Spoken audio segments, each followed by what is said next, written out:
Halo, selamat siang dan salam sehat untuk kita.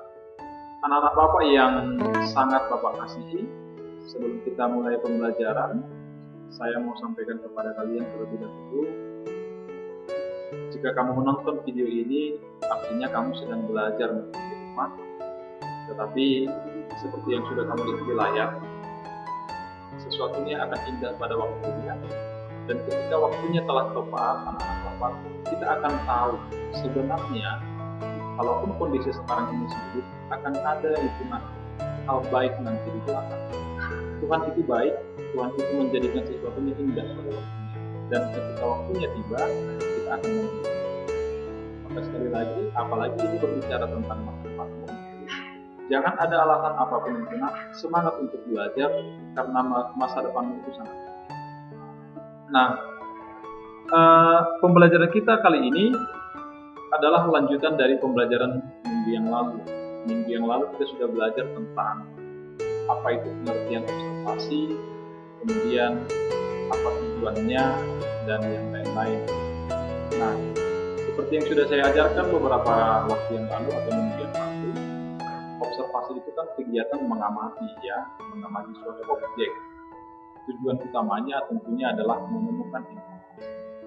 Nah, pada pertemuan kali ini anak Bapak, kita akan belajar jauh lebih luas, yakni bagaimana cara menyusun teks laporan hasil observasi. Nah, dari judulnya saja sebenarnya mungkin kamu sudah bisa menebak, berarti nanti yang kita pelajari adalah kita melakukan observasi. Setelah melakukan observasi, tentunya yang kedua adalah kita akan menemukan informasi.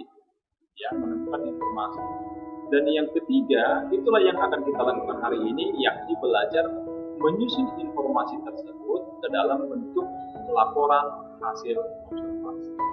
Oke? Nah, jadi kalau kita bertanya, kira-kira apa-apa saja cakupan materi kita untuk hari ini? Nah, silakan kamu perhatikan. Judul besar pembelajaran kita hari ini adalah menyajikan laporan hasil observasi dalam bentuk narasi. Jadi laporan itu nanti kita sajikan dalam bentuk narasi. Nah, jadi pada pembelajaran ini anak Bapak, ada 3 pembelajaran atau ada 3 topik yang akan kita bahas. Nah, yang pertama, kita akan belajar apa sebenarnya pengertian teks laporan. Yang kedua, kita akan belajar apa pengertian teks narasi. Dan yang ketiga, kita akan belajar bagaimana cara menjadikan laporan observasi. Pengertian teks laporan, teks narasi, dan menjadikan laporan observasi. Nah, kita mulai satu persatu dari yang pertama tadi, yakni pengertian teks laporan. Pernahkah kalian mendengarkan teks laporan? Saya rasa pernah ya. Apa sebenarnya pengertian teks laporan? Nah, coba perhatikan. Teks laporan adalah teks yang berisi laporan hasil pengamatan atau penelitian yang telah dilakukan dan bertujuan untuk memberikan informasi kepada pembaca. Nah, jadi jika minggu yang lalu kita belajar tentang pengamatan atau observasi, sekarang kita membuat teksnya, teks laporannya. Jadi hasil pengamatan itu nanti kita buat dalam bentuk laporan kepada siapa? Yang pertama kepada pembaca. Pembaca itu siapa? Pembaca adalah orang yang membutuhkan laporan dari hasil observasi kita. Gitu ya. Nah, jadi kemudian ketika teks itu sudah kita buat, apakah kita menyampaikannya secara lisan atau tertulis? Sudah pasti tertulis, namanya juga sudah teks. Nah, jadi sekali lagi anak Bapak, kalian baca ini teks laporan itu ternyata adalah teks yang berisi laporan hasil penelitian. Ya. Nah, yang menjadi pembahasan kita berikutnya adalah untuk membuat laporan, anak-anak Bapak, laporan itu banyak jenisnya, ya. Jadi dari segi tujuannya, laporan itu banyak. Ada laporan yang bersifat narasi. Apa itu laporan yang bersifat narasi? Pernah mendengarnya? Iya, laporan yang bersifat narasi itu artinya laporan yang tujuannya untuk menceritakan, ya. Tujuannya menceritakan. Kemudian ada laporan deskripsi.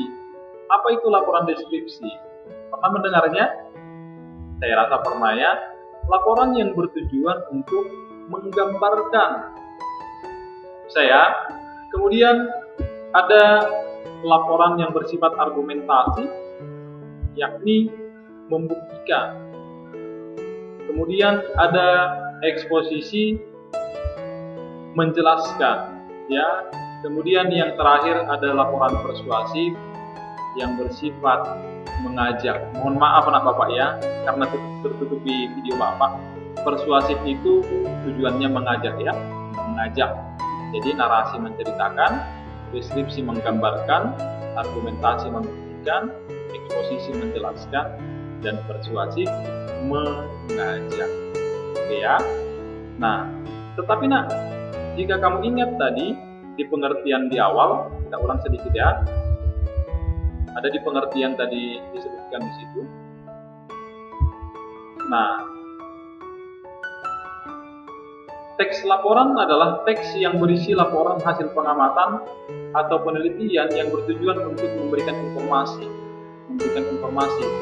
Nah, teks laporan ini anak Bapak harus berbentuk teks narasi, ya. Jadi laporan pengamatan itu kita sajikan dalam bentuk narasi. Ini narasi, ya, yang di atas narasi menceritakan. Nah, yang menjadi masalah sekarang, bagaimana sebenarnya gambaran teks narasi? Nah, sekarang kita masuk ke pengertian teks narasi. Teks narasi itu adalah teks yang isinya menceritakan sesuatu, baik pengalaman subjektif maupun pengalaman objektif, dengan memerhatikan urutan waktu. Jadi anak Bapak, kalau kalian pernah membaca novel, pernah ya baca novel, ya. Hari ini aku bertemu dengannya. Entah apa yang terjadi, jantungku berdebar, itu menceritakan. Atau sore ini aku duduk di teras, aku menikmati secangkir kopi dengan air yang begitu hangat. Nah, itu menceritakan itu. Nah, kemudian teks narasi itu di sini dikatakan, ada pengalaman subjektif, ada pengalaman objektif, ini, ya, pengalaman subjektif, pengalaman objektif. Nah, kalau dikatakan pengalaman subjektif, pengalaman yang kalian alami sendiri, kita alami sendiri, itu namanya pengalaman subjektif. Misalnya begini, coba disimak, ya, Nak. Misalnya saya datang ke sekolah, ini Bapak, ya. Kemudian saya bertemu dengan orang tua siswa, orang tua kalian. Kemudian orang tua kalian itu memberikan saya kue, misalnya. Nah, memberikan saya kue, ya. Lalu saya cerita kepada teman saya, ketika saya pulang dari sekolah, Bapak cerita kepada teman Bapak di rumah. Saya bilang begini, tahu tidak, tadi di sekolah aku bertemu dengan orang tua. Aku merasa lucu, kenapa? Karena orang tua itu memberikan kue kepada saya. Saya bilang kepada teman saya. Nah, yang menceritakan siapa? Bapak, kan? Bapak yang menceritakan, kan? Iya. Pengalaman siapa yang Bapak ceritakan? Pengalaman Bapak. Maka cerita Bapak itu disebutlah itu pengalaman subjektif. Ingat, ya, pengalaman subjektif, pengalaman yang kita alami sendiri. Lalu ada yang kedua, pengalaman objektif. Bagaimana pengalaman objektif? Pengalaman yang kita dapatkan dari pengalaman orang lain, informasi yang kita dapatkan dari pengalaman orang lain. Kalau kamu simak tadi cerita Bapak, misalnya ada tadi saya katakan, ada teman saya, lalu saya ceritakan. Lalu teman saya ini bercerita kepada temannya. Dia bercerita begini, tahu tidak, Pak Rizal, dia tadi pergi ke sekolah, kemudian dia mendapatkan kue dari orang tua. Nah, dia bercerita dari pengalaman yang bukan pengalamannya, tetapi dari pengalaman Bapak. Bapak itu orang lain baginya. Maka ketika dia bercerita kepada temannya lagi, dia menceritakan pengalaman objektif. Ya, ketika saya tadi bercerita, pengalaman subjektif. Ketika dia yang menceritakan kepada temannya, itu pengalaman objektif. Ada yang mau bertanya? Nah, oke, baik anak-anak Bapak. Sekarang supaya kalian lebih paham bagaimana sebenarnya teks narasi. Nah, di sini sudah ada Bapak buat satu contoh. Nah, berikut contohnya. Kita baca ya, saya baca ikuti dalam hati. Sore ini langit terlihat mendung. Rencanaku ke rumah paman yang sudah kunanti sepertinya akan tertunda. Sudah 3 bulan aku tidak bertemu paman setelah virus corona melanda negara ini. Entah bagaimana kabar paman sekarang, aku tidak tahu. Paman tidak punya handphone, komunikasi pun memang sama sekali putus. Nah, kalau kamu ingat tadi anak Bapak, teks narasi itu kan teks yang isinya menceritakan. Bagaimana membuktikan itu menceritakan? Menceritakan itu biasanya menggunakan tokoh, nah, misalnya aku, dia. Kemudian ada rincian waktu, sore ini, ya kan? Sore ini, kemudian aku, dan seterusnya. Nah, ini menceritakan, maka dikatakan teks narasi. Paham ya? Bisa dipahami? Oke, kalau belum paham saya tambahi satu lagi contohnya. Nah, itu. Bapak buat satu lagi contohnya, ya. Tetapi mohon maaf, tetapi ini ada tertutup sedikit untuk Bapak ya, nak. Kita baca atau saya baca ikuti dalam hati. Minggu yang lalu, aku dan keluarga pergi berkunjung ke kebun binatang. Mobil baru ayah menjadi semangat tambahan bagi kami untuk sekedar rekreasi dan seterusnya. Ini adalah teks narasi. Mengapa teks narasi? Menceritakan. Ini kan menceritakan pengalamannya. Kalau ini tadi menceritakan pengalamannya ketika gagal berkunjung ke rumah paman. Kalau ini menceritakan ketika minggu lalu dia pergi berkunjung ke kebun binatang. Jadi tadi ke rumah paman, ini ke kebun binatang, ya. Nah, dua-duanya ini adalah teks narasi, menceritakan. Paham ya anak Bapak ya? Nah, sekarang kita mau masuk ke contoh yang lebih konkret anak Bapak. Tadi kan saya katakan di dalam pembelajaran kita sekarang, kita nanti akan mengamati. Setelah mengamati, kita cari informasinya, kemudian informasi itu kita kembangkan lagi menjadi laporan teks observasi. Kita ambil contoh ya. Nah, kita masuk ke dalam contoh. Di sini Bapak hadirkan seekor gajah. Ada yang gajah di sini? Tidak ada ya? Ya, semuanya anak Bapak ya. Nah, kita mau mengamati gajah ini. Kita mengamati. Apa kira-kira yang bisa informasi yang kita dapatkan? Nah, yang pertama misalnya kita mengatakan gajah ini adalah hewan yang besar, misalnya ya, hewan yang besar. Itu yang pertama. Yang kedua, nah apa yang kita lihat? Gadingnya ya. Apa informasi yang kita dapatkan? Nah, misalnya ini memiliki sepasang gading, benar ya? Ya. Kemudian yang ketiga. Nah, coba informasi apa yang kita dapatkan melihat telinga gajah? Iya, benar. Memiliki daun telinga yang lebar, ya kan? Begitu lebar ya. Nah, berikutnya apa ini anak Bapak? Tahu ya? Iya, mempunyai belalai yang panjang. Nah, satu langkah sudah selesai. Kita sudah mengamati, kita juga sudah mendapatkan informasi. Informasi pertama tadi, gajah ini hewan yang besar. Kedua, memiliki sepasang gading. Ketiga, memiliki daun telinga yang lebar. Dan keempat, mempunyai belalai yang panjang. Lalu berikutnya apa anak Bapak? Berikutnya adalah, disinilah kita nanti akan membuat teks laporan. Nah, dalam teks laporan itu, keempat informasi ini kita buat dia menjadi sebuah teks. Lalu hasilnya bagaimana? Nah, berikut. Ini hasilnya anak Bapak. Coba kamu perhatikan tulisan berwarna putih. Inilah hasil pengamatan kita tadi. Hewan besar, memiliki sepasang gading, kemudian telinga yang sangat lebar, kemudian belalainya yang panjang.